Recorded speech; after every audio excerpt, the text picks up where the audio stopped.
बाबाची कृपा प्रत्येक सेवकावरती महान आहे आणि बाबांनी दिलेले तत्व शब्द नियम महान आहे.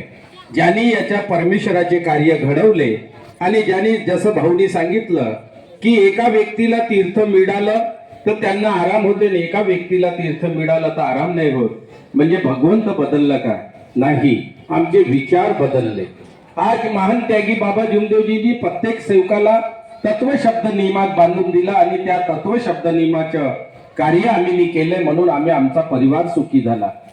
प्रत्येकाला आज प्रत्येक ठिकाणी संस्था ज्या ज्या ठिकाणी खुलल्या तिथे बाबा जेव्हा होते तेव्हा कुठेही दानपेट्या होत्या नाही. कुठेही परमेश्वरी कार्य करण्यासाठी बाबा कधी पैसे सेवकांना मागितले नाही.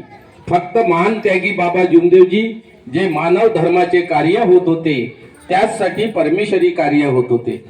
एक तुम्हाला क्वेश्चन विचारत आहे, त्याचं उत्तर तुम्हाला द्यायचं आहे.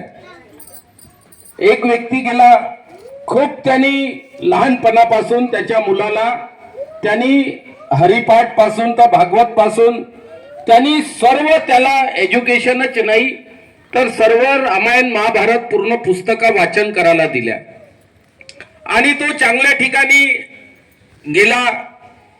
तो कोणतेही आश्रम त्यांनी सोडले नाही किंवा कोणतेही असं भक्ती मार्ग सोडला नाही. कुठेही कीर्तन असलं की जायचं, भागवत असलं की जायचं आणि एवढा मोठा भागवताचा त्यांनी अभ्यास केला आणि अभ्यास झाल्यानंतर तो परत घरी आला. तो घरी आल्यानंतर त्याच्या वडिलांनी दारामध्ये उभा राहिला, खूप साऱ्या पुस्तकी घेऊन आला आणि त्याच्या वडिलांनी म्हटलं की ठीक आहे बेटा, तू पूर्ण अभ्यास केला का? हो म्हणे पप्पा. तर पापाचा भाऊ कोण आहे म्हणे. मी ज्याला नाही सांगितलं त्यांना हे उत्तर द्यायचं आहे, ज्यांना सांगितलं त्यांनी उत्तर नाही द्यायचं आहे. पापाचा भाऊ कोण आहे? पाप करणाऱ्याचा भाऊ कोण आहे? तुम्हाला उभं होऊन किंवा बसूनच उत्तर द्यायचं आहे. पापाचा भाऊ कोण आहे? प्रत्येकाला भाऊ असते की नाही? प्रत्येकाला भाऊ असते की नाही? असते. रामाला भाऊ होता, लक्ष्मण होता, 5 पांडव होते, प्रत्येकाचं नाव माहित आहे आपल्याला.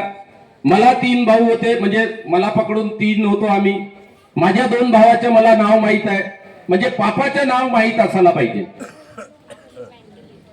हा, अपनी इच्छा शक्ति मतलब जैसा सोचेंगे अपन वैसे ही कर सकते.